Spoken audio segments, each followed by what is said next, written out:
Liberty, un antidoto al luogo comunismo.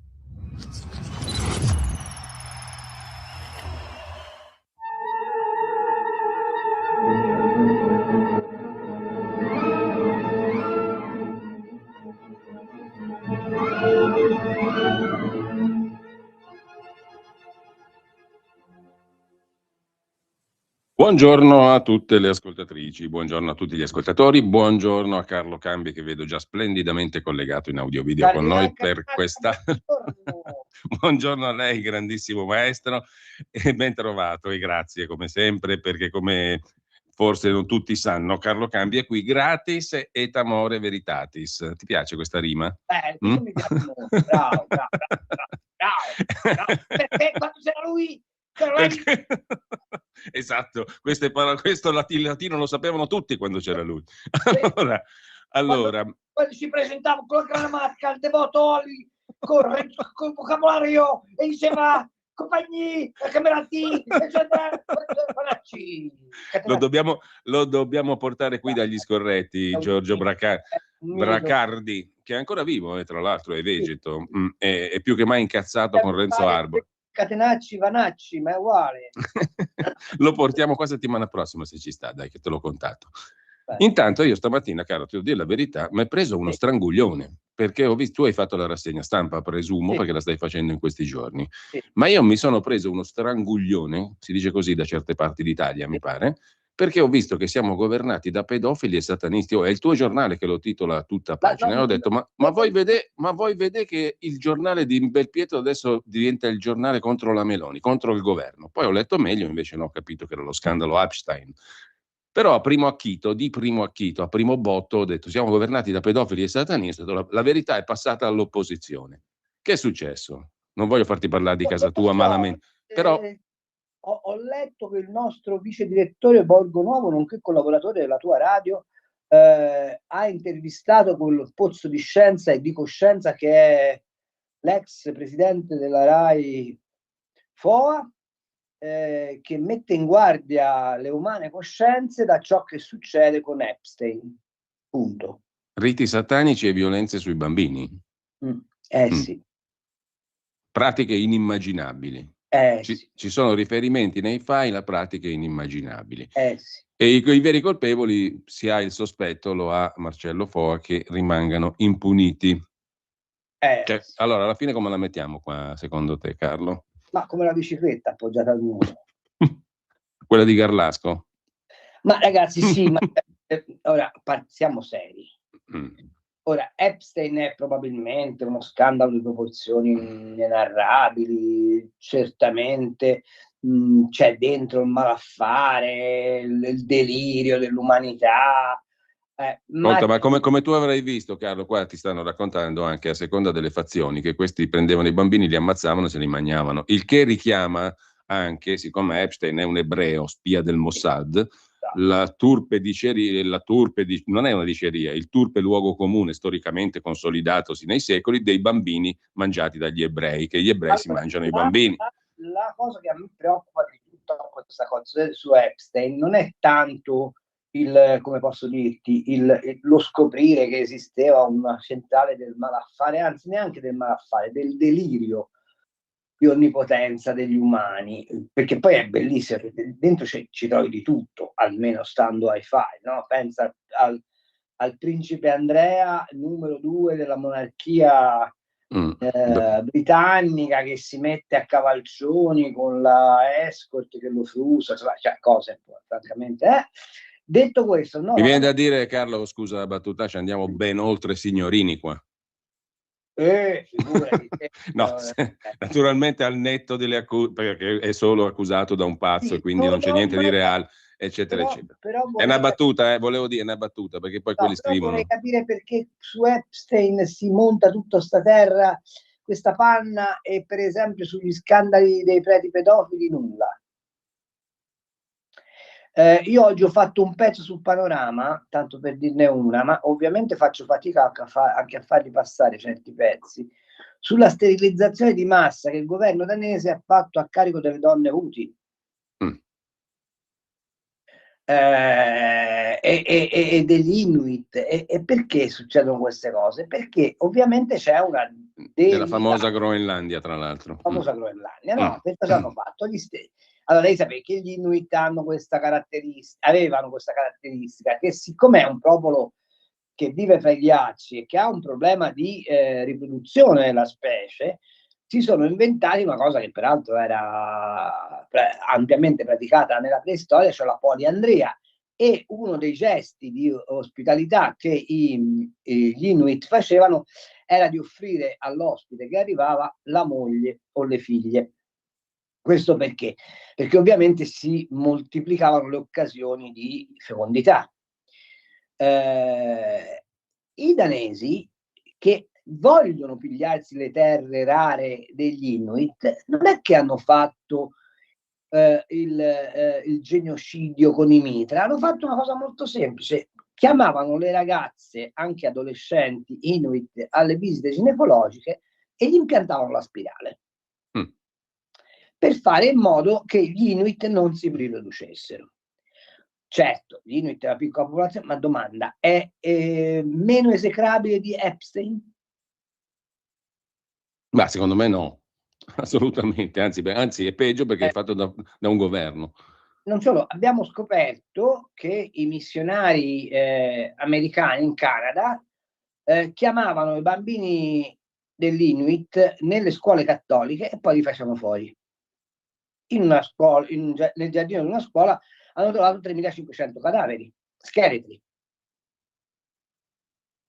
Ma vogliamo andare avanti? 3.500. 3.500, sì. 3.500. Un paese intero.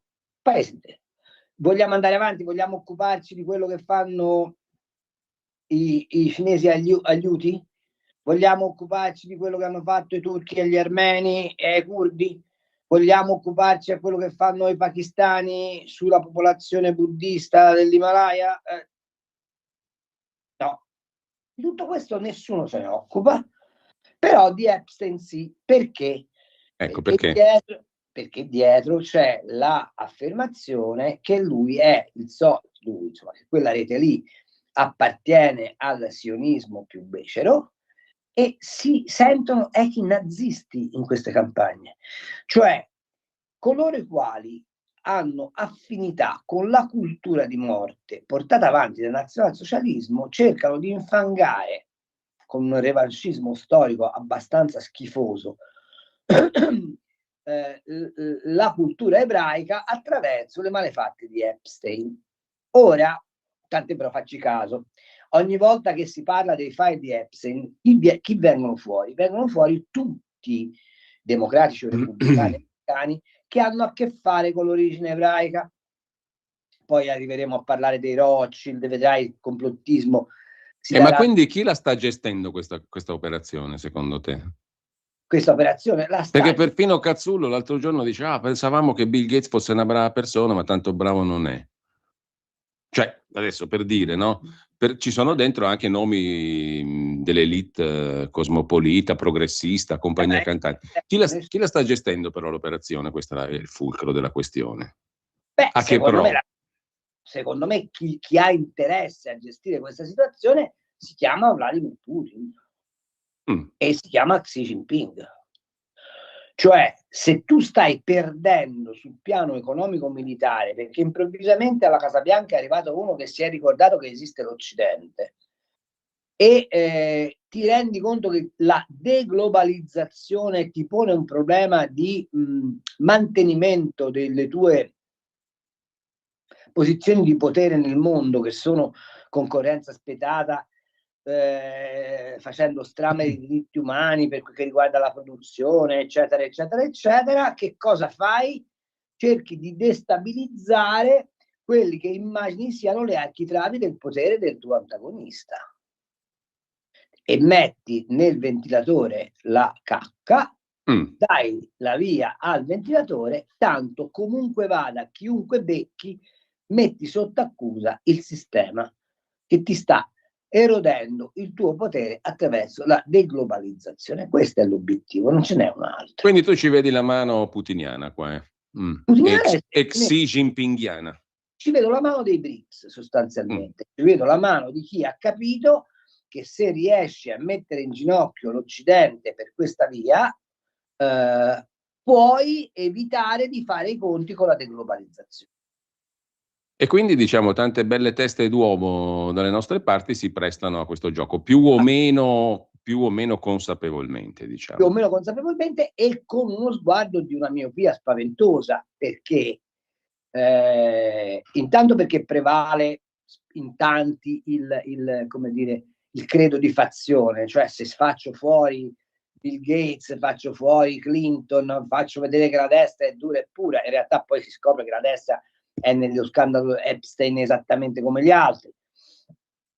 Oppure perché c'hai una tua devianza psicologica sospetta, per cui ti piace guardare nel buco della serratura ciò che tu vorresti fare ma non hai il coraggio di fare, tanto per dirne una. Oppure stai regolando degli interessi di tipo economico di altissimo profilo per una via che non è quella del mercato ma è quella del ricatto. No? Sì. E la domanda è, ma se è così dirompente il caso Epstein e le verità che vengono propagandate sul caso Epstein sono così acclarate, perché l'unico che ha pagato è il signor Epstein che è morto suicida in carcere? È possibile che non ci sia un procedimento giudiziario, che non ci sia un arresto eccellente, che non ci sia una confisca di beni? Possibile? Pronto? Non lo so, No, mi ero perso. capito? E quindi la domanda sorge spontanea. Quanto c'è di effettivamente vero in quelle carte, ma soprattutto quanto di quelle carte è spendibile senza sputtanare se stessi? Questo è il punto. Naturalmente poi c'è anche chi dice che Epstein è vivo in Israele, bello sano, e che Certo, naturalmente no. Sono anche quelli che sono convinti che la Terra sia piatta, ma ancora nessuno è sciupato dal bordo, però vabbè, stupendo. Tu cosa prevedi però? Cosa porterà al netto di tutto questa vicenda Epstein? Che risultati otterrà? Prevedo che a un certo punto gli americani si accorgeranno che si stanno facendo male da soli e chiuderanno il rubinetto dell'informazione, come è sempre avvenuto. Cioè, voglio dire, sai, questi sono stati in grado di tenere segreti per 70 anni le cose che custodiscono negli archivi del Pentagono, ivi comprese le presunte invasioni aliene, figurati se non riescono a silenziare lo scandalo Epstein, cioè francamente. Anche perché c'è un segnale di cui nessuno ha fatto conto. Ma Eric Finn, che è il signor BlackRock, che è un signore che amministra 15.000 miliardi di dollari di patrimonio, praticamente è il PIL dell'Europa più o meno, ha deciso che stacca la spina da Davos e il World Economic Forum se lo fa in America e in particolare mi pare a Minneapolis, proprio dove ci sono stati i casini. Questo che cosa significa? Che gli americani si sono rotti le scatole degli europei, ma rotti veramente le scatole degli europei, e che ci abbandonano al nostro destino, e che quindi la famosa internazionale plutocratico massonico giudaica dei Rothschild e compagnia cantante, se esiste, ha deciso che l'Europa va abbandonata a se stessa, punto. Quindi tutta questa citarsi intorno a Epstein finirà per produrre, secondo me, un ulteriore impoverimento dell'Europa e un ulteriore allargamento dell'Atlantico, con una incapacità nostra di stare dentro il nuovo ordine mondiale. Tant'è vero che non so se hai fatto caso che che Merz insieme alla Meloni stanno cercando disperatamente di disegnarsi un altro profilo europeo, con la smentita clamorosa della signora von der Leyen, ma anche di Monti e di Letta, perché si rendono conto che se no non reggono la botta. Sì. Carlo, botta, intanto... No, prego. dico, No. ma la botta arriverà nel momento in cui ci renderemo conto che siamo stati abbandonati in balia della Cina, che è quella cosa che peraltro abbiamo alacremente perseguito grazie a signori come Romano Prodi. Ecco, questo è quello che succederà con Epstein. Allora, intanto ti giro un messaggio, ricordo il numero per mandare i messaggi via WhatsApp, anche audio, 340-6709-659, poi nell'ultima parte della trasmissione apriamo anche le linee telefoniche 02 92 94 7222. Intanto la regia mi ha girato questo bel messaggio: travolto dal vostro inossidabile filosionismo mi viene da gridare Epstein, santo subito. Chi è questo imbecille? È un ascoltatore o un'ascoltatrice, non lo so, Vabbè. il quale ci ha mandato questo messaggio. Comunque mi associo alla tua estemporanea esclamazione. Dicevo che ha capito tutto, diciamo così. Sì. Ha capito tutto, però insomma non è che sia colpa di nessuno, sì, per carità. Infatti, dipende anche dalla mamma che hai avuto. Ascolta, invece, salto a un altro argomento. No? Tu intanto hai toccato la questione della Germania, Italia, Francia, eccetera, e mi piacerebbe ritornarci sopra, ma un po' con calma tra qualche minuto, perché c'è un bel sommarietto del Corriere della Sera in prima pagina che mi ha stimolato su questo. Però c'è un'altra cosa che ti volevo chiedere, perché il tuo ex giornale di tanti anni fa, Repubblica, è in sciopero. È in sciopero da 2 giorni, ieri e oggi compreso. Della No? lobby ebraica, perché Elkan fa parte della lobby ebraica. Mi sembra proprio di sì. Forse magari verrà fuori anche che partecipava a qualche banchetto, diciamo, particolare sulla famosa isola. Comunque, al di là di questo, da settimane scrivono i componenti del comitato di redazione di Repubblica, l'avvertenza sul nostro giornale è aperta, Exor appunto è in trattativa per la vendita di Gedi, il gruppo editoriale di Repubblica e tutte le testate del gruppo, con il gruppo greco Antenna. Questa trattativa è scaduta lo scorso 31 gennaio, dicono i giornalisti del CDR di Repubblica, e la società non ci ha ancora detto se c'è stata una proroga o no. E tra l'altro, dicono i giornalisti, noi abbiamo approfondito chi è questo signore del gruppo greco Antenna, Teodore Kyriakou, e ci piace molto poco, non ci dà alcuna garanzia di proseguire, non ci tranquillizza affatto. Abbiamo fatto il nostro lavoro giornalistico per far luce sull'acquirente e ciò che ne è uscito fuori non ci tranquillizza. Anzi, abbiamo manifestato la nostra rabbia, scrivono i giornalisti di Repubblica, del CDR, e preoccupazione. Manca in questa trattativa la trasparenza, fondamentale quando c'è in ballo un prodotto che non è solo economico, cioè il giornale, il gruppo Gedi, eccetera, eccetera. Si dice che questo signore, che in Italia conoscono in pochi, veramente, no? L'editore greco Kyriakou, sia un buon amico di Trump e di parecchi arabi, in primo luogo del Qatar e altri. Che ne pensi, Carlo? Sai, ne penso che intanto che i miei ex colleghi si agitano solo quando le cose riguardano loro e non quando riguardano gli altri. Ecco, tra l'altro devo dire anche, per concludere, che anche Pier Silvio Berlusconi, l'amministratore delegato di Mediaset, si era già espresso con preoccupazione su questa ipotesi che Repubblica finisca nelle mani di un gruppo straniero. No? Un pezzo di storia di editoria nazionale come Gedi, mi dispiace che vada a un gruppo straniero, ha detto Pier Silvio Berlusconi. È anche vero che quando Leonardo Del Vecchio si è affacciato, Maria Del Vecchio si è affacciato per tentare di comprarla, gli hanno chiuso la porta in faccia per primi giornalisti di Repubblica. Quindi lì l'italianità sarebbe stata garantita, tutte queste balle qua. Anche perché da quel che si capisce questo Del Vecchio, non so chi glielo faccia fare, però insomma vabbè, questo è un problema suo, i soldi sono suoi, fa quello che gli pare. Insomma, il gruppo greco controllerebbe una quarantina di canali televisivi tra pay TV e free to air, prodotti per un pubblico di circa 140 milioni di persone, audience potenziale 500 milioni di persone. Tra i canali televisivi di proprietà reti nazionali in Grecia e canali rivolti al pubblico greco all'estero, inclusi quelli trasmessi in Nord America e Australia, è attivo in servizi di streaming con piattaforme molto moderne, raggiunge un sacco di milioni di persone, insomma è un gruppo editorialmente solido e peraltro ideologicamente non proprio affine a quelli di Repubblica, questo lo dicono i giornalisti di Repubblica. Sì, no, ma il motivo per cui non sta simpatica a Silvio Berlusconi è esclusivamente quello. che è l'unico podcaster attualmente esistente in Europa che può fare concorrenza alla volontà di espansione europea di Mediaset. Anche perché si vorrebbe acquistare costui il greco, sia Sky che la 7, dicono voci. Quindi voglio dire, non credete allo spirito, come dire, patriottico di Paolo Berlusconi. Pier Silvio in questo caso. Di Pier Silvio, vabbè, scusa, sono uguali.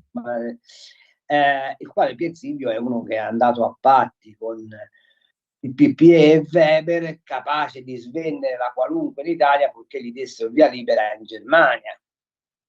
Non stiamo parlando di benefattori, stiamo parlando di gente che muove alcuni miliardi di euro e che cerca di fare il proprio interesse. Ora, se no, veramente caschiamo tutti dal pero. No, poi c'è anche un'altra cosa, Carlo, no? Che in questa vicenda si era già inserito, ma più di un mese fa, a metà dicembre, il sottosegretario alla presidenza del Consiglio Barachini, no? Il quale aveva incontrato i comitati di redazione delle testate Gedi, i giornalisti di Repubblica, e si era detto pronto a incontrare il possibile acquirente e tutto il resto. Io in questa storia qui poi non capisco cosa c'entri il governo, il sottosegretario all'editoria, per quale motivo Repubblica debba essere considerato come, non so, il monumento a Garibaldi, cioè un bene nazionale di straordinario interesse, una cosa su cui far scattare magari l'azione d'oro per tutelare i fondamentali interessi della Repubblica, non della Repubblica Giornale, ma della Repubblica Italiana. Non ho capito cosa c'entra il governo qua in tutta questa storia. Sì, appunto, ma aspetta, ti faccio una domanda. Tu dici, come il comitato di redazione di Repubblica, è in pericolo la libertà di stampa, giusto? Più o meno, no? Sì, sì, facciamola questo non ci tranquillizza affatto, anzi. Quindi vuol dire che c'è un pericolo all'orizzonte. Facciamo la quota e se no diventa la novella. Beh, non è in pericolo all'unità e da chi vai a farti tutelare? Dal governo di fascisti. Sì. Ma comunque un giornale che si fa tutelare alla politica è un giornale che smette di essere libero, perché la funzione dei giornali è fare il cane da guardia al potere. Se tu accetti le crocchette dal potere, mi dici come fai a fare il cane da guardia? Sì, infatti. È il cane da compagnia, è il cane da passeggio. Diciamo. Ma infatti loro sono stati abituati finché c'era la sinistra al governo. Vedrai che se la Schlein andasse al governo, le loro intemerate finiscono subito. Quindi il tema, e poi il Golden Power, perché lo fai scattare? Qual è l'interesse nazionale rispetto alla Repubblica? Perché se Radio Libertà chiudesse, secondo te puoi invocare la Golden Power? No, fammi capire. A rigor di logica direi di no, ma anche Repubblica sta nella stessa situazione. La differenza tra te e Repubblica dove sta? Che noi siamo spiegati, loro no. Ho capito, ma a parte quello, dal punto di vista meramente tecnico-giuridico, dove sta la differenza?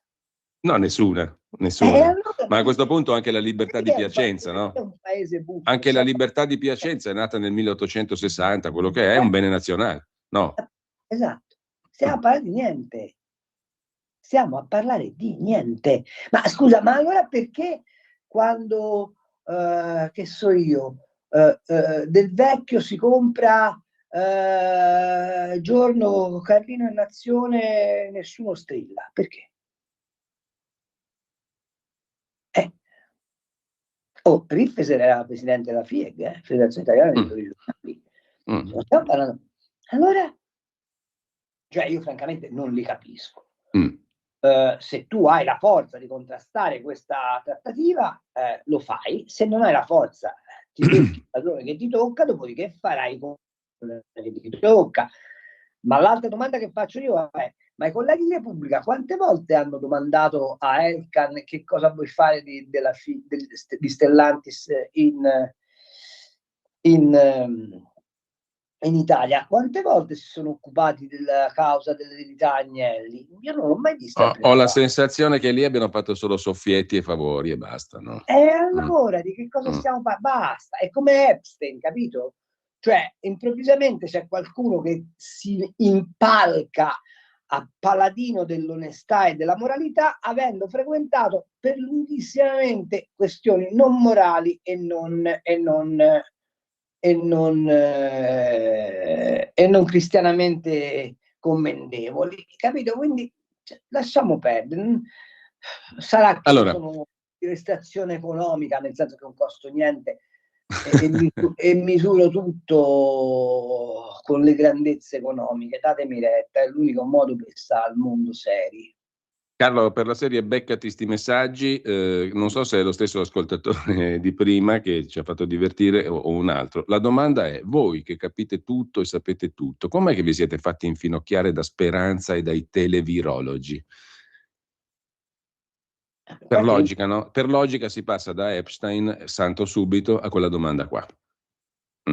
Io mi sono fatto infinocchiare da nessuno, ma comunque vabbè, questo... Non mi ha infinocchiato proprio nessuno, anzi, devo dire a questo caro ascoltatore o ascoltatrice che essa sia, che un conto è contestare la validità scientifica dei vaccini, è un conto fare quello che io ho fatto anche attraverso degli scritti, contestare il modo in cui il governo italiano ha imposto la vaccinazione. Con il silenzio peraltro del Presidente della Repubblica Mattarella, anzi del monarca repubblicano Mattarella, che ha consentito di fare strame della Costituzione a partire dal mancato diritto al lavoro, a partire dal mancato diritto di libertà, eccetera, eccetera. Vorrei domandare, ma la domanda non dovrebbe farla a noi due, forse dovrebbe farla alla signora Schlein, che protesta perché il governo mette un po' di limiti alle manifestazioni di piazza dove stavano i PD allora, Carlo, i bagnanti sulla spiaggia mentre facevano footing da soli. Sa, signore mio o signora mia, io con Speranza, la speranza ce l'ho dentro di me, ma col ministro Speranza non ho mai avuto a che fare. Carlo, mi sono dimenticato della pausa delle 10, sono già le 10.08, dobbiamo recuperare. Facciamola subito, poi ti giro altre. No, l'amiamo dopo alle 10.30. Continueremo ad amarlo, ma alle 10.30. Stai ascoltando Radio Libertà, la tua voce libera, senza filtri né censure, la tua radio.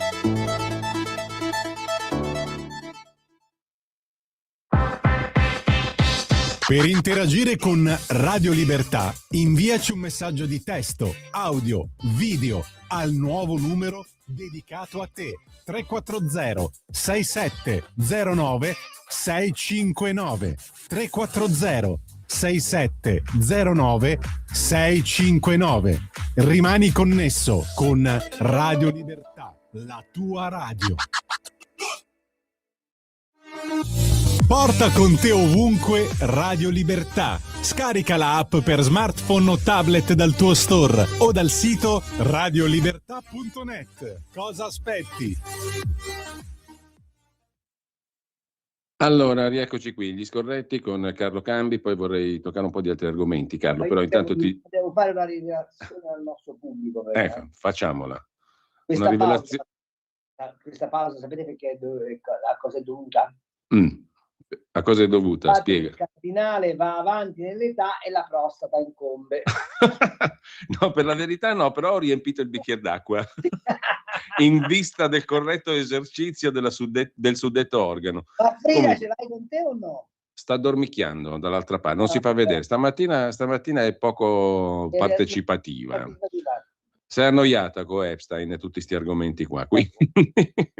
No, forse teme per la sua salute, magari hanno fatto anche cose forse coi cani pure. Infatti, cani e porci, come si dice di solito, no? Allora, Carlo, ti giro un po' di domanduole da parte degli ascoltatori e ascoltatrici. Domanda: chi ha desecretato tutti i documenti? Mi sembra Trump. Non si può giustificare certe schifezze dicendo che lo fanno. È stato un congresso che li ha appunto. Non si possono giustificare certe schifezze dicendo che lo fanno anche gli altri. Mettiamo in discussione questi miliardari che influenzano gli stati. Ferdinando da Verona. E poi un altro. Secondo me Carlo, inteso non come Cambi ma d'Inghilterra, è stato draconiano eliminando il fratello dalla Casa Reale. Non so se gli desse più di tanto fastidio, ma comunque. Trump, fermati, qui c'è un ascoltatore, Erminio, non comprare la Groenlandia, compra l'Italia, costiamo poco, diventiamo 51esima stella, è stato degli Stati Uniti d'America. Qua invece l'ha detta più giusta secondo me il mio amico Conrad il Brianzolo, che ha un canale YouTube fantastico, ha rivolto un appello a Donald Trump a comprarsi la Brianza, perché gli ha detto: Donald, lascia aperta la Groenlandia, compra la Brianza, perché se tu al Brianzolo gli proponi un bel contrattino, meno tasse, più libertà, quello lì firma subito. Dov'è che c'è da firmare? Che vengo subito, dice il Brianzolo. E sono d'accordo. Comunque, l'ultimo messaggio: sono contento che non parliate di Vannacci, perché penso dovrebbe essere quello che dovrebbero fare tutti. Ciao Mario, scrive Mario. Però vedo che il Vannacci furoreggia sui titoli dei giornali. C'ha 2 parlamentari, ma sembra che decide tutto lui. Mi pare di capire. O Ma sbaglio? la cosa straordinaria è che tutti si preoccupano del Vannacci sul centro-destra, ma nessuno si preoccupa di Conte e della coppia di fatto Fratanelli sul centro-sinistra, che è più esplosiva per certi versi. Però va bene. Vabbè, senti Carlo, invece adesso ti volevo chiedere un'altra cosa, prima di parlare dell'Europa e tutto il resto, perché mi interessa capire come la vedi, però è uscita una notizia che riguarda una cosa della quale ci eravamo anche noi occupati marginalmente, con il nostro amico Ezio Gavazzeni in studio, ti ricorderai, no? Hanno beccato un 80enne a Milano, che è dovuto venire da Pordenone, Giuseppe Vegnaduzzo, che è stato sentito dalla Procura di Milano per la questione dei cecchinaggi a Sarajevo, delle presunte gite di morte per andare a sparare a Sarajevo ai tempi della guerra in Jugoslavia. Nessun safari umano, non sono mai stato in Bosnia, dice l'ormai anziano soggetto che è stato interrogato alla Procura di Milano per l'indagine appunto sui viaggi a cui avrebbero partecipato X persone per andare a sparare a esseri umani in Jugoslavia, i safari della morte. Ha negato di conoscere l'ex collega di lavoro che ha fatto il suo nome. Ci sono trasferte di 5 persone che furono interrotte dal sismi, tutto il resto lo sapevamo già. Un camionista 80enne è costui, del quale hanno fatto nome, cognome, l'hanno assaltato davanti al tribunale, gli hanno detto dica qualcosa a sua discolpa, cioè una roba oscena, tra l'altro, secondo me. Carlo, tu che ne dici? Allora, quella storia è una storia orribile, l'abbiamo già detto in tutte le salse, ma è una storia che secondo me è stata coperta e della quale non arriverai mai a capo, per quel che riguarda coloro i quali partecipavano a quei safari, per il semplice fatto che probabilmente c'è un interesse superiore a non farlo sapere. Quindi è un po' come la storia di una bomber, no? Beccano uno che potrebbe avere un profilo guarda caso immediatamente raccontato come un filo, come un uomo di destra, cacciatore, eccetera, per cui c'ha tutte le stime, cioè è un'altra Rosa Olindo. È un po' come la russa, però, perché c'aveva i cimeli del Duce in casa, esatto, e compagnia. Un po' come la russa, un po' come Olindo, un po' come Alberto Stasi, no? Sono quelli che calzano perfettamente al luogo comune e quello mettono in croce. La verità vera è un'altra, ma la domanda è: ma i magistrati per anni non hanno detto nulla, ma il Presidente della Repubblica Sergio Mattarella, che sulla guerra di Bosnia sa tutto, ivi compreso come si fa a bombardare un popolo fregandosene della Costituzione, non sanno niente di questa roba. Non è il caso che invece che fare indagare a posteriori, dopo 40 anni, una Procura della Repubblica si faccia una bella inchiesta parlamentare sull'atteggiamento che il governo D'Alema ebbe allora rispetto alla guerra dei Balcani? Così, Ecco, io la vedo così e la vedo che pigliare un ottantenne, sbatterlo come mostro in prima pagina, appunto. È una violazione sesquipedale dei diritti elementari di questo paese. Su questo sono d'accordo con Mattia Feltri, mi pare di aver letto la sua rubrica stamattina che diceva queste cose. Ha ragione, non si va col microfono a uno a dire si discolpi. Ma si scolpi di che? Appunto.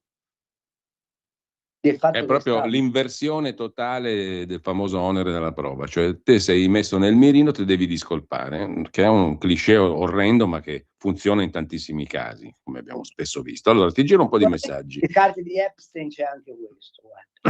Appunto, speriamo, scrive Mario, che con Repubblica non finisca come con l'Unità. Luciana da Muggiò, ma quante marce ha in più Carlo Cambi? Altro che la pecora Dolly, andava clonato lui e messo al governo e messi tutti al governo italiano, un governo fatto di soli Carli Cambi clonati, guarda che meraviglia. Carlo, mi illumini, qua andiamo fuori dal seminato, ma è interessante perché ha a che fare con la giornata di ieri delle foibe. Mi illumini sulla figura di Sandro Pertini, perché partecipò ai funerali di Tito dicendo ho perso un compagno, un amico di lotta, eccetera, eccetera, parole di Pertini, visto che abbiamo visto com'è andata nel giorno del ricordo delle foibe. Perché era l'Internazionale Socialista e l'Internazionale Socialista ha funzionato come cloroformizzazione delle coscienze per alcuni decenni. Scusate un attimo, ma voi pensate che l'europeismo dei vari PD eredi del PC e l'europeismo dei vari Prodi che hanno flirtato con quell'area nasca da che cosa? Da un afflato per costruire l'Europa che dopo l'orrore del nazismo, o nasce dalla dichiarazione di Togliatti che disse sono orgoglioso di diventare cittadino sovietico perché se fossi rimasto cittadino italiano mi sentirei una merda. Certo che però, Carlo, adesso io mentre parlavi sono andato a recuperare le parole di Pertini e lette oggi fanno una certa impressione, perché ho la sensazione che cose così oggi farebbero quello scalpore, rumore, no? Casi, a parti inverse naturalmente, se le dicesse uno non della parrocchia giusta. Perché Pertini commentò la morte di Tito con queste parole: mi sento profondamente amareggiato, con Tito perdo un amico, non semplicemente un compagno politico, che consideravo compagno di lotta e di fede. Con quest'animo verrò a inchinarmi dinanzi alla sua salma. È stato l'ultimo dei grandi della seconda guerra mondiale che scompare dopo essere stato il primo nella lotta per la conquista e la difesa dell'indipendenza del proprio popolo. Ha vinto tutte le battaglie a cui ha partecipato, ha perduto solo quella contro la morte. Alla faccia. Allora, io ti racconterò un episodio che mi riguarda. Giovane inviato del mio primo giornale, Il Tirreno, avendo come caporedattore Carlo Pucciarelli, padre dell'attuale Pucciarelli di Repubblica, che si presentava in redazione con l'ordine di Lenin. Padre di Matteo, intendi, dici Pucciarelli, sì. L'amico di Vannacci, insomma. L'amico di Vannacci, attaccata al bavero, mi disse: Carlino, c'è Tito che sta male, dovresti preparare il coccodrillo. E io feci questa paginata di giornale raccontando Tito, ma con la obiettività dello storico, nel senso che non lo magnificai per nulla. Poi andai a fare un servizio, mi ricordo anche la circostanza tragica, su una bambina che era stata uccisa dallo zio e sepolta nel giardino di casa dopo essere stata violentata ad Arezzo, anzi nelle campagne d'Arezzo. E mentre stavo a fare questo servizio muore Tito. Il giorno dopo il Tirreno esce con il mio articolo di biografia su Tito, con questo titolo fatto da Pucciarelli: è morto Tito, un uomo e un mito. Io, come vidi il giornale, alzai la cornetta, chiamai e caro Carlo, meno male non si chiamava Galeazzo. Te la sei cavata come al solito con un meraviglioso senso dell'umorismo. Bellissima questa è una storia bellissima. Non c'è bisogno di altro commento, direi, Carlo. E come ti rispose lui, il Pucciarelli papà? E poi andaste tutti e due a fare la prima pagina del Vernacoliere, giusto? Allora, Carlo, ti giro ancora qualche messaggio. Gradirei che evitaste di insultare chi la pensa diversamente da voi, dandogli indirettamente dell'imbecille. No, direi che gli abbiamo dato direttamente dell'imbecille, non indirettamente. Non credo che sia la strada giusta per avviare un dialogo proficuo, ma solo un modo per creare astio e livore. Ma qui non c'era dialogo, Carlo. Spieghiamo i capissi. Il dialogo c'è se uno telefona e dice vorrei confutare le vostre posizioni con questo e questo argomento. Se mi dai del sionista becero, io ti mando a fare in culo, punto. Concordo, mi associo anzi all'invito, al cortese invito ad andare da quella parte lì. Oggetto acquisizione quotidiano La Stampa. Secondo voi, a parti invertite, un governo di sinistra farebbe qualcosa per salvare un quotidiano che è perennemente contro? Cioè il giornale, mettiamo, non lo so, o La Verità. Non fa una sottoscrizione e se li compra. Infatti. Spero che il governo non faccia la scialuppa, scrive questo ascoltatore, di salvataggio per giornalisti che giornalmente sparano a zero con un governo che sta facendo miracoli vista la situazione. Miracoli non lo so, ma comunque. Matteo Salvini scrive un altro, è citato 89 volte negli Epstein Files. Siamo sicuri che c'è la Russia dietro? Punto di domanda. Matteo Salvini ha già risposto su questo, mi sembra in diretta alla Gruber in maniera ineccepibile, secondo me. Potreste esserci anche voi e non vedo perché il mio giudizio su di voi dovrebbe cambiare. E parlava Bannon, mi sembra, di Salvini, no? Lecitamente, poi chi se ne frega se Bannon parlava di Salvini con Epstein. Scusate un attimo. Allora, se io mi trovo... Però l'ascoltatore dice se c'è Salvini allora non può essere la Russia dietro, perché Salvini è amico della Russia. Ma amico della Russia come? In che modo? Che è amico della Russia, ma poi comunque se questi si occupavano dei destini del mondo, per quanto voglio dire l'Italia conti 0, Salvini è un protagonista della vita politica italiana, quindi può essere tranquillamente citato in tanto in quanto uno che influisce sui destini dell'Italia. Non lo so. Vabbè, andiamo avanti. Carlo, andiamo avanti con un'altra cosa però, perché c'è una di quelle cose che mi incuriosiscono prima di tornare sulla questione del debito dell'Unione Europea, facciamo gli eurobond, la vecchia storia, eccetera, eccetera, no, l'ha rilanciata Macron. Però prima vorrei avere il tuo giudizio su quello che così molto superficialmente oggi molte testate titolano lo scontro fra Giletti e Ranucci, la lobby gay di destra. Cioè, insomma, in poche parole, c'era Ranucci che dialogava amabilmente, scambiava messaggi con qualcuno la ricorderà, Maria Rosaria Boccia, quella che ha menato il ministro San Giuliano, no? Essendone amante. Si scambiavano messaggi come due compari, mi viene da dire, no? Con molta intimità, diciamo così, allora quello lì, dando mostra o sapendo di cose dietro le quinte, no? Come se fossero due che fanno lo stesso mestiere, quei due lì mi viene da dire, la Boccia e Ranucci. La Boccia fosse una soldata da Ranucci per sputtanare o da qualche ramo dei servizi più o meno loschi, diciamo così, no? Il fratello di Ranucci nessuno si occupa mai, ma forse sarebbe il caso che qualcuno cominciasse a occupare. Chi è il fratello di Ranucci? È un signore della Guardia di Finanza che ha qualche rapporto con i servizi segreti. Ma guarda un po', come mai non mi sorprende questa cosa qua? Ragazzi, io aspetto che il mio giornale dia a Antonello Piroso la paginata consueta dell'obvietà fatta persona in cui ci fa il ritratto di Ranucci. Ecco, questi due, Ranucci e la Boccia, vedi alla voce San Giuliano, che alla fine gliel'hanno messa di fianco per fare un'operazioncina che io non ho ancora capito dove voleva arrivare perché è finita lì, però insomma gli hanno fatto del male a San Giuliano, no? Molto semplice, San Giuliano ha toccato i fili del fondo del cinema, ok? Sì. È quello attraverso il quale la sinistra finanzia le sue attività culturali. Siccome alla sinistra gli è poi toccato tutto tranne che la loro egemonia culturale, ci hanno provato e l'hanno fatto secco. E ci sono riusciti peraltro. Esatto. Attraverso costei. Che poi come vedi, un colpo al cerchio, un colpo alla botte, ma è scomparso dai radar. E tra l'altro l'attuale ministro come se non ci fosse, detto per inciso. Comunque, al di là di questo, allora i due, Ranucci e la Boccia, sono proprio compari, no? Ragionano come compari. Esatto. E dicono questo, quell'altro, c'è la lobby gay, quell'altro è pericoloso e via dicendo, pure Giletti è. E la cosa è che Giletti in diretta ieri li ha sputanati praticamente, no? Beh, ha fatto bene, l'avevo fatto pure io. Ha fatto benissimo, diciamo, però è una roba che non si vede tanto spesso in Rai.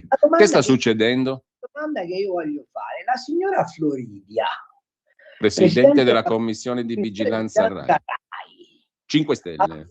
5 Stelle, a fronte di che dice la qualunque ogni volta, a fronte di due giornalisti del servizio pubblico che conducono sulla stessa rete 2 trasmissioni di un qualche successo, nonostante allo share, e si sputtano vicendevolmente, non ha nulla da dire.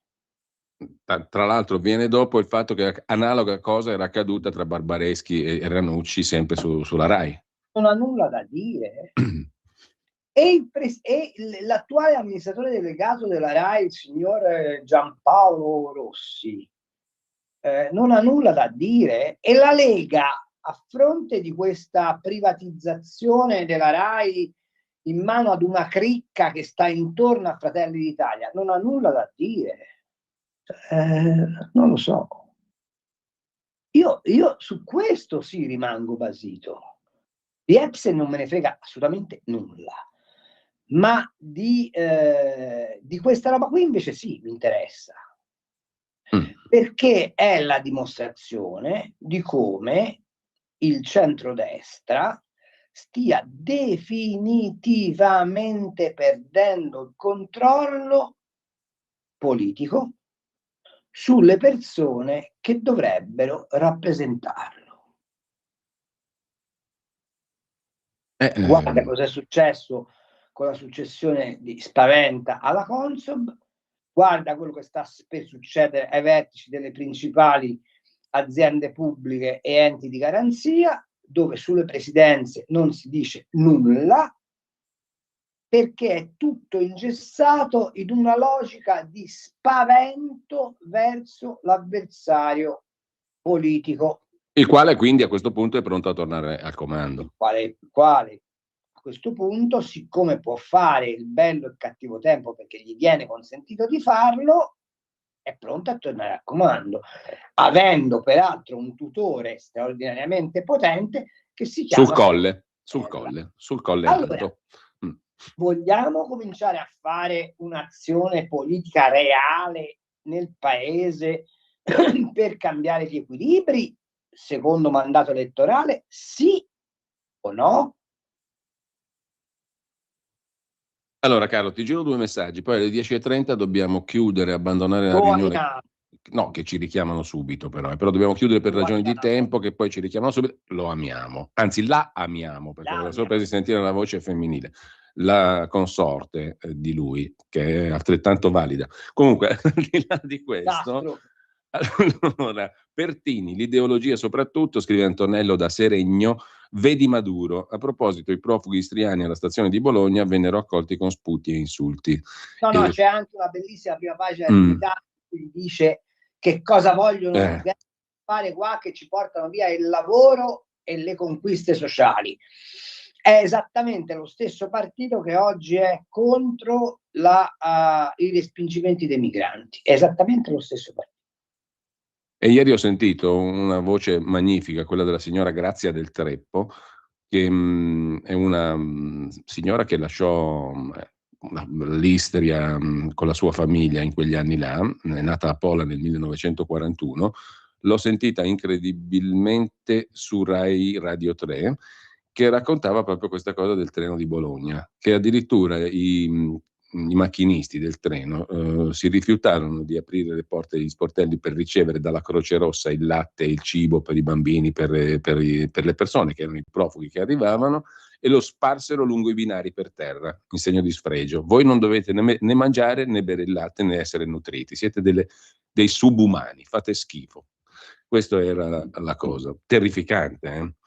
Comunque, al di là di questo, se vuoi una volta poi ti racconto una mia lunga conversazione con Livio Felluga, che è morto a 100 un grande del vino friulano, che dalla mattina alla sera deve lasciare tutto, si carica sulle spalle il fratello minore, la sorella, e con pochissime cose a piedi attraversano il confine, e quando arrivano dopo Trieste vengono presi a sassate dalle leghe contadine. Terrificante. Carlo, dobbiamo chiudere la riunione per un minuto e ci richiamano nel giro di poco. Ci risentiamo tra pochissimo. Io faccio come Melania Trump, aspetto come muore. Ci risentiamo tra poco. Stai ascoltando Radio Libertà, la tua voce libera, senza filtri né censura. La tua radio. Lo amiamo perché ci offre sempre le cose più buone e naturali. Linea Alberto Acerbis. Anche tu hai difficoltà a digerire, soprattutto nei cambi di stagione, bruciore di stomaco, mal di stomaco, gonfiore dopo i pasti, alitosi, potrebbero essere tutti problemi digestivi. Noi oggi abbiamo la soluzione per voi, il nostro GastroFree, il nostro integratore, il nostro protettore naturale dello stomaco alla bava di lumaca. La bava di lumaca che va proprio a creare una barriera protettiva sulle mucose di stomaco ed esofago. Volete provarlo? Un flacone 24 euro, ma stamattina chiamandolo 030 68 40 408 un'offerta speciale e straordinaria. 3 flaconi del nostro GastroFree a 59 euro. E se dite ascolto Radio Libertà, trasporto gratuito e anche uno splendido omaggio speciale riservato solo per voi. Chiamate subito adesso lo 030 68 40 408 per dire addio a quei fastidiosi gonfiori, a quel bruciore dopo i pasti, a quel senso di pesantezza dopo i pasti, al reflusso, insomma tutte quelle problematiche dovute alla cattiva digestione. Chiamate adesso 030 68 40 408 per la vostra offerta straordinaria di GastroFree. Stai ascoltando Radio Libertà, la tua voce libera, senza filtri né censure, la tua radio.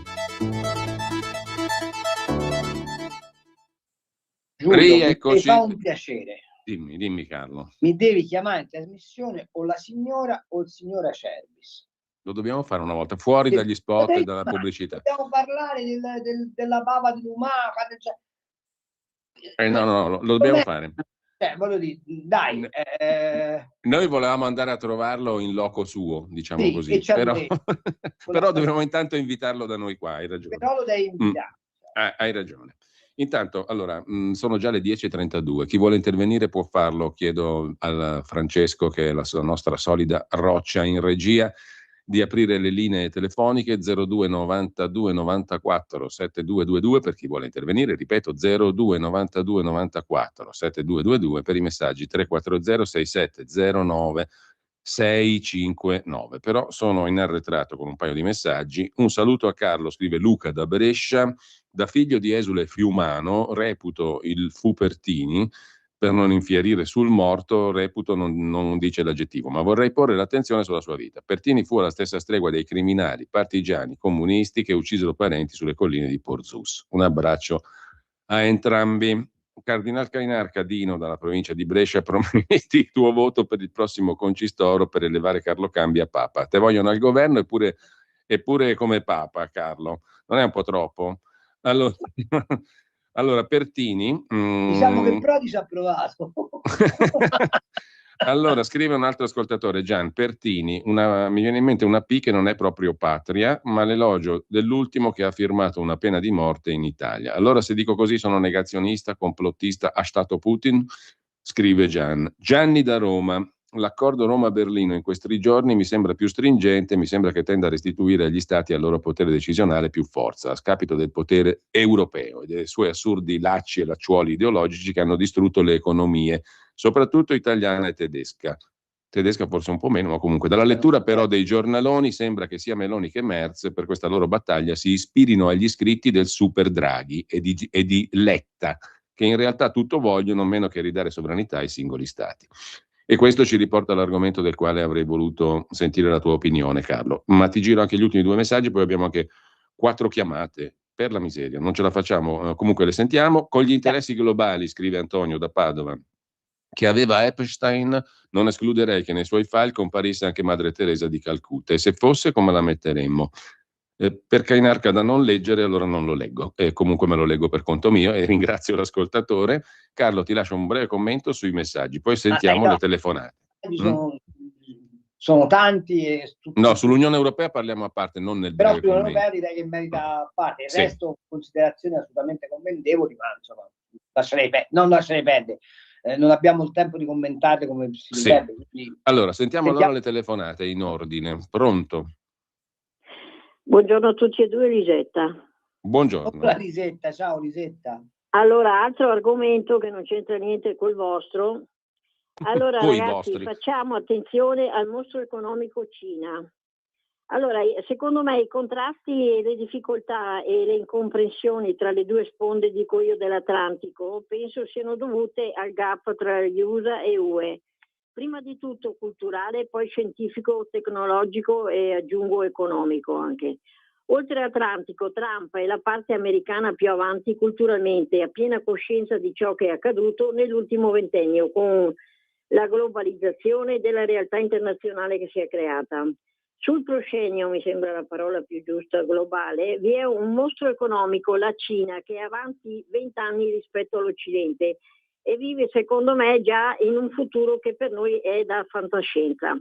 Una differenza incolmabile ottenuta grazie alle straordinarie dimensioni fisiche, dico io, economiche e politiche, di un paese retto da un regime dittatoriale che ha militarizzato con disciplina ferrea, secondo me sempre, la vita e il lavoro di 1.400 milioni di formichine obbedienti e zelanti. Bene, grazie Elisetta, viva la Cina. Abbiamo altre 3 telefonate. Pronto? Pronto, sono io? Prego, buongiorno. Oh, salve, d'accordo per la clonazione del simpaticissimo e competitivo Cambi, ma anche della tua, Giulio. 2 cose, tardissimo su Rai 1 Che mondo sera noioso fa, che ho verrebbe visto fuori. uno special, purtroppo era quasi finito, comunque su accordi che Putin ha fatto col Burkina Faso.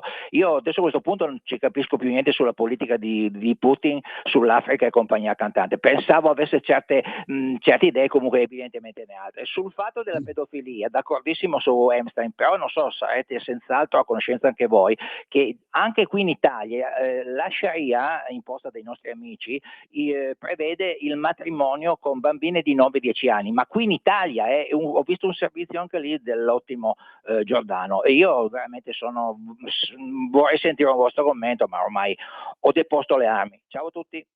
Grazie, mi pare che ci sia la terza telefonata in attesa, la passiamo subito. Pronto? Sì, pronto? Buongiorno. Mi sente? Buongiorno. Sì, benissimo, buongiorno. Gino. Volevo solo un parere. Ho letto domenica un articolo sulla Verità su Guido Pasolini, scritto da Marcello Veneziani, dove si vede, cioè scrive del rapporto bellissimo, filiale, tra i 2 fratelli e la mamma e la famiglia, soprattutto per cercare di rassicurare la mamma. Sono questi degli aspetti che io non conoscevo. Quello che però mi ha sempre incuriosito, sappiamo che Guido è stato ucciso a Porsus dai partigiani della brigata Garibaldi e Natisone, Filo Titini. Mi sono sempre chiesto, ma come può Pierpaolo Pasolini aver avuto un fratello ucciso così e poi iscriversi al partito comunista, diventare comunista, che poi i comunisti mi pare che lo abbiano pure messo fuori dal partito. Cioè è un personaggio contrastante, forse anche un grande poeta. Io ho letto delle sue poesie, si capiscono o non si capiscono. Però mi lascia tutto questo, mi lascia molto perplesso sul carattere, sul parere di questo poeta che pur di raggiungere il successo era molto contrastante con se stesso. Tutto qui. Grazie. Allora, Carlo, possiamo rispondere subito. Sai, su Pasolini potrei essere molto cattivo, ma lasciamo perdere. Pasolini era sicuramente un intellettuale, era sicuramente un uomo molto colto, era un uomo molto tormentato, figlio di una terra un po' particolare, qual è il Friuli, delle campagne di Gradisca, di quelle zone là, ma che ha, diciamo, preso una scorciatoia. In Italia, in quel periodo, se tu volevi pubblicare qualcosa, volevi essere ascoltato in qualche modo, dovevi necessariamente passare dal Partito Comunista. Le potrei rispondere con una citazione da un imperatore romano, il quale si presentò in Senato dicendo che avrebbe messo la gabella sugli orinatoi e tutti lo infamarono dicendo: ma come si fa il Senato che si deve occupare di queste cose? Allora lui si fece portare un vaso pieno di piscio, ci intinse un sesterzio e lo passò sotto il naso dei signori vestiti in latriclavio e pronunciò la famosa frase Non olet. non olet, e così vale anche per Pasolini. Allora, Carlo, ti giro un messaggio, poi però apriamo il capitolo Europa, ma poi prima magari facciamo in tempo per ascoltare le ultime telefonate prima delle 11. Allora, scrive Antonio, no, un attimo, sì, scrive Antonio, bella trasmissione con Cambi, ma passate troppo tempo a criticare gli esponenti del governo. A quello ci pensa già l'opposizione. Io voglio che ci diate argomenti per gettare fango sugli esponenti di sinistra, visto che loro non si fanno scrupoli al riguardo. Io non credo che sia nostro primario dovere fornire argomenti fangosi. Guardi che sono abilissimi da soli. Comunque, ecco, qui invece c'è un'altra osservazione che fa Ombretta, che è un classico quando si parla di foibe. Giusta la giornata del ricordo, foibe terribili, sanguinose, ma in guerra può accadere di tutto. E come si erano comportati in quelle zone prima i fascisti, i gerarchi fascisti? No, fermi. Non è in guerra, non è in guerra. Lì c'è un sistematico, a proposito del genocidio, una parola che è tornata di moda, lì c'è un sistematico sterminio degli italiani, indipendentemente dagli atteggiamenti che i fascisti ebbero sulla popolazione jugoslava, perché gli italiani si riteneva fossero ostacoli al pancomunismo e Tito è il più spietato esecutore dei voleri di Stalin. Mettetevelo nella testa. Sì. Gli italiani andavano cancellati perché bisognava dimostrare che il socialismo, anzi il comunismo, aveva carta bianca in Europa. Punto. E questo la signora Del Treppo che citavo prima lo ha raccontato benissimo lungo tutta la sua vita, compreso anche l'aspetto religioso, perché anche quello andava estirpato. Lei ricordava che le famiglie italiane avevano una religiosità profonda, ma non quella bigotta, diceva lei, una religiosità vera che ti consentiva di sperare nel futuro. E quella roba lì andava estirpata in nome del comunismo. Quella popolazione lì era erede della fierezza della Serenissima Repubblica di Venezia, non so se vi è chiaro. Cioè stiamo parlando di gente che aveva nel DNA Marco Polo, che aveva nel DNA i difensori della cristianità a Lepanto, non so se ti è chiaro. Carlo, allora abbiamo una chiamata in attesa, un messaggio che ti giro subito da Enzo. Cari signori, scrive Enzo, volete spiegare a noi volgo, bellissima parola, per quale motivo storico la sinistra italiana ha in mano da 50 anni le mani sulla cultura? Però c'è una chiamata anche che passiamo subito. Poi però ci fermiamo un attimo perché volevo fare un piccolo focus su quella storia del debito europeo, gli eurobond, Draghi e via dicendo. Pronto? Buongiorno signor Cainarca, buongiorno signor Cambi. Io volevo dirle, ho tanto stime e rispetto per lei e sono convinto, signora Cambi, che lei ha letto il Talmud qualche volta, almeno nella sua vita. Quando parla di bambini, sacrifici umani, sacrifici di bambini da parte dei sionisti, però io non ho chiamato per questo, solo per questo. Sionisti. Ho chiamato perché si sottovaluta, come stanno facendo tanto per buttarla in cacciara, quelli che sono i files di Epstein che sono stati lì fermi e guarda caso sono stati messi al corrente, cioè messi al pubblico, solo dall'amministrazione Trump in questo periodo preciso. Allora, questi file stanno scombussolando il mondo e di dimissioni che qui in Italia non le dicono o se le dicono in ultima pagina, i giornali, i telegiornali. Grazie a Dio c'è internet e tante cose vengono a conoscenza tramite quello.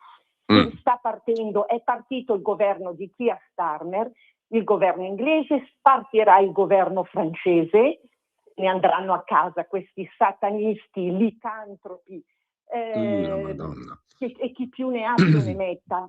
gente che vampiri, guardi, io non ho più veramente parole per giudicare queste persone. Quindi andiamo al dunque, signora. Signora, andiamo al dunque, se c'è un dunque. Non sottovalutate, perché qui partono governi. C'è una guerra intestina fra elite altissime, che noi non sappiamo neanche immaginare, un regolamento di conti che cambia il destino del mondo e dei governi. Ok, va bene. Carlo, non so, va bene mica troppo, però insomma.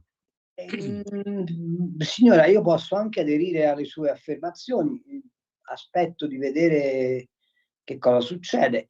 Una cosa la so per certo, che tutta questa cosa va a vantaggio di soltanto uno schieramento, lo schieramento antioccidentale, poi veda lei. Carlo, veniamo allora un pochino alla scena europea. Ieri c'è stato l'incontro, insomma, Meloni-Merz, la questione del debito europeo, la Francia la pensa diversamente dalla Germania, Macron vuole gli eurobond modello Draghi, il cancelliere tedesco dice no, poi c'è qualcuno che parla di un asse che nasce all'interno dell'Unione Europea tra Italia, Germania e Belgio su industria e competitività, non so cosa ci sia di concreto. Intanto il Parlamento italiano oggi vota sugli aiuti per l'Ucraina, eccetera. E qui entrano in scena i vannacciani, come li chiamano i giornali, soddugati lì in Parlamento. Vabbè. Lasciamo perdere le quisquiglie, andiamo alla sostanza. Che si sta muovendo qualcosa di serio in Europa? Perché a me mi pare la solita sbobba riscaldata, ma non lo so se sia così. No, non è esattamente così e devo dire che stavolta forse l'ha azzeccata, ma come gli capita anche altre volte, Tremonti, che dice andiamo verso un'Europa confederale, che vuol dire rafforzamento delle autonomie statuali, ma messa in comune di alcuni interessi ormai non più difendibili soltanto all'interno del perimetro nazionale, che poi, se ci pensate bene, è l'Europa che era nata col CECA, con l'Euratom, con i primi trattati di Roma. Questo doveva essere, per cui il delirio, diciamo così, degli eurofanatici alla Prodi, alla Draghi, alla von der Leyen è finito, ma è finito per ovvie ragioni, sapendo una cosa: chi dice per esempio oggi che Draghi è l'ispiratore di questo nuovo asse non ha capito nulla, perché Draghi in tutta la sua proposizione si dimentica di un dato: l'Europa non ha fonti energetiche, punto. E non potrà mai diventare una superpotenza come lui immagina se non si dota autonomamente di fonti energetiche, il che vuol dire riempire l'Europa di centrali nucleari, perché chi dice che con le energie alternative si riescono a soddisfare i bisogni energetici del continente dice una puttanata di proporzioni globali. E allora, siccome questo lo sanno benissimo, sanno perfettamente sia Merz che la Meloni, ma lo sanno anche i belgi, lo sanno in parte anche i francesi, che non sopportano più Macron, che noi abbiamo un disperato bisogno di riportare a casa la manifattura, copiando sostanzialmente Trump, perché la prima cosa che Trump vuole fare è comprare di meno all'estero e produrre più in casa sua. Noi abbiamo delegato tutta la manifattura alla Cina, la dobbiamo riportare a casa, e per farlo abbiamo bisogno di una struttura europea molto più snella, con meno lacci burocratici, con meno passaggi intermedi, ed è la prospettiva che stanno pigliando gli accordi fra Merz e la Meloni. Quanto a Macron è un signore che ha bisogno disperatamente di rafforzare il suo debito pubblico e sa perfettamente che oggi il titolo di debito francese è sottoposto ad una pressione dei mercati spaventosa, più o meno. Ve la ricordate la storia dello spread italiano ai tempi di Berlusconi? Ecco, lui rischia di andare incontro ad uno scenario di quel genere e ha bisogno del debito comune europeo, tant'è vero che i tedeschi, che di debito comune europeo non ne vogliono sentir parlare, e vorrei che mi spiegasse Draghi come fa a parlare di superpotenza se i debiti non vanno in comune, se le economie non hanno tutte lo stesso regime, se non c'è lo stesso regime fiscale, se anzi viene ammesso il dumping fiscale all'interno dei confini europei, quello che fa per esempio regolarmente l'Olanda, che fa il Lussemburgo, che fa l'Irlanda. Ecco, tutte queste cose qua. Allora, preso atto che non c'è la possibilità di fare gli Stati Uniti d'Europa, c'è però un'altra possibilità: rafforzare i singoli Stati, mettendo in comune quelle cose che servono a far sì che questi Stati, pur nella loro autonomia, poi abbiano una dimensione spendibile sullo scacchiere mondiale. Da questo punto di vista la difesa comune, l'esercito comune, da questo punto di vista probabilmente ancora una politica di protezione delle merci comuni, da questo punto di vista ancora la moneta unica, che però va rideclinata. Questo è il quadro che si Quindi presenta. diciamo un passo verso il realismo. È un passo verso il realismo e un passo verso la dissoluzione dell'eurofanatismo come l'abbiamo conosciuto fino adesso.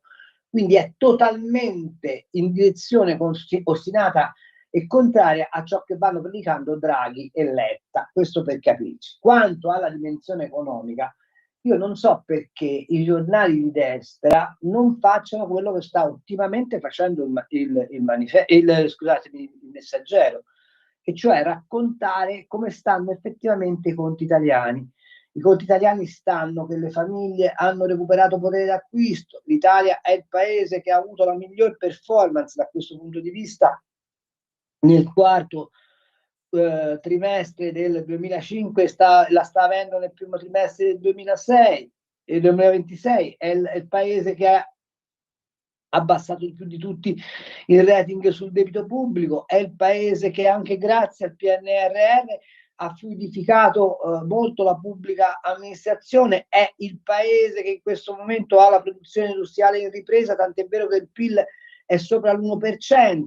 Tutti questi dati andrebbero raccontati facendo un po' meno di sensazionalismo su Epstein, come andrebbe raccontato, ed è questione esiziale, che la retromarcia sui motori endotermici probabilmente ci riuscirà in qualche misura a mitigare l'impatto violentissimo che l'economia cinese sta avendo sull'economia europea, per un semplice motivo: che la Cina, che tutti raccontano essere un paese senza problemi, un colosso mostruoso, lo sentivo parlare anche da Lisetta prima, la Cina ha una serie di problemi interni spaventosi, non gli cresce la domanda interna, è indebitato al suo interno in maniera spaventosa, ha un problema demografico, e quindi cosa fa? Ha una sovrapproduzione industriale che sta scaricando all'esterno, complice la von der Leyen, il Green Deal e compagnia cantante,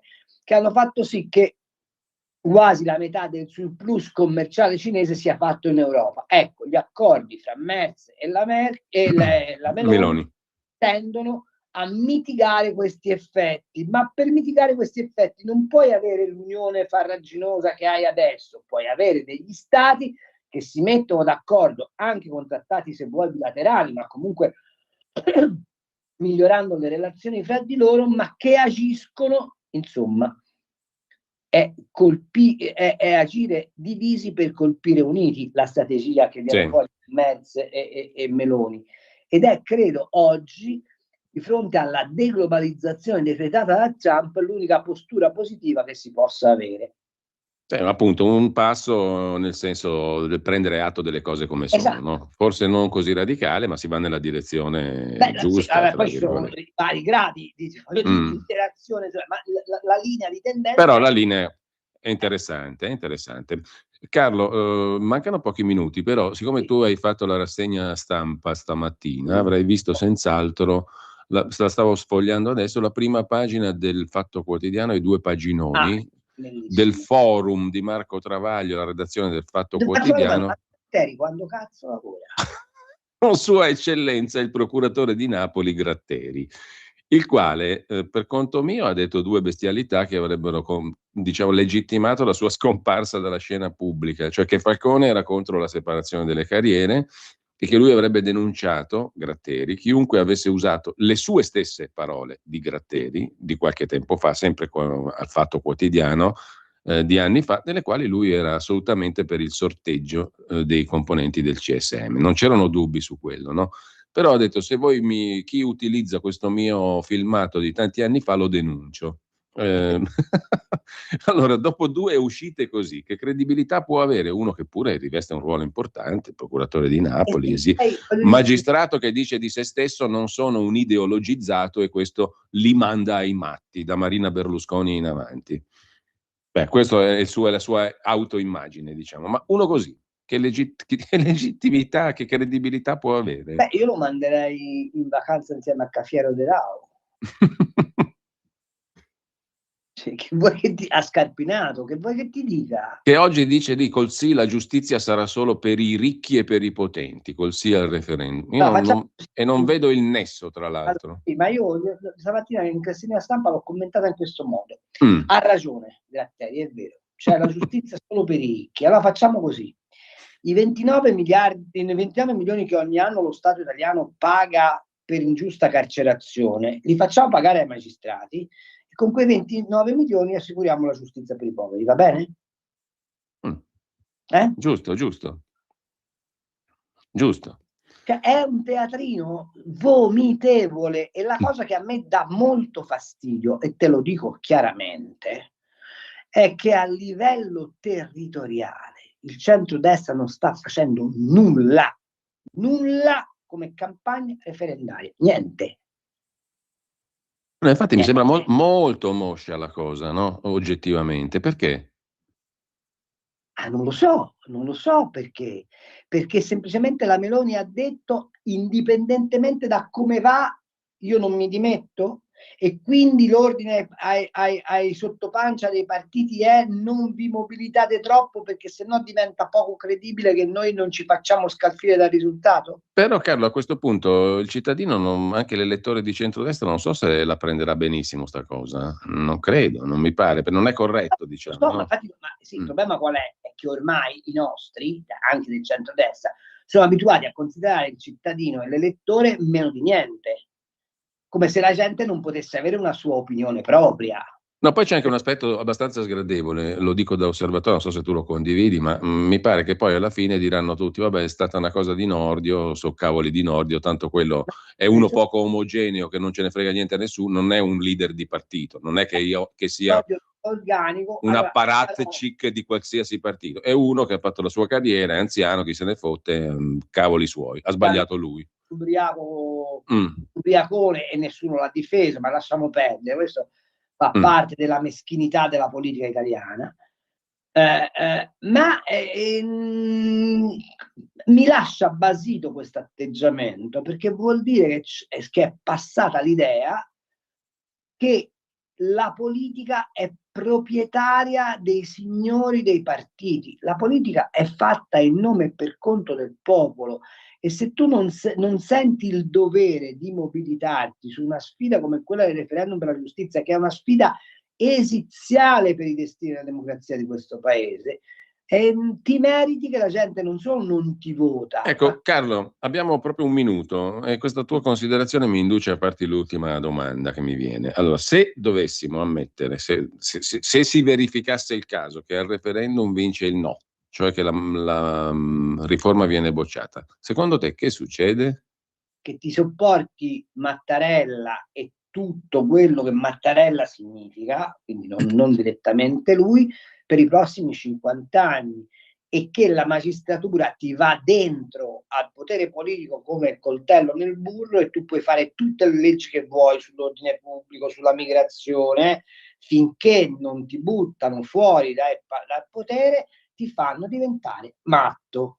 Ecco, la partita quindi è importante. Il cittadino che... Ho detto che è esiziale, è decisiva. Ecco, però. Appunto dico, è importante, per cui da cittadino normale uno dice vado a votare con 2 mani, con 2 schede, perché altrimenti... Però mi aspetterei non probabilmente il Presidente del Consiglio, perché giustamente deve fare un altro mestiere, ma che i segretari di partito a tutti i livelli, comunale, provinciale e regionale, impegnassero i militanti ventre a terra per vincere il referendum. Invece non vedo niente di tutto questo, come se si dicesse ci conviene non impegnarci perché se per caso lo perdiamo evitiamo di fare la figura di Matteo Renzi.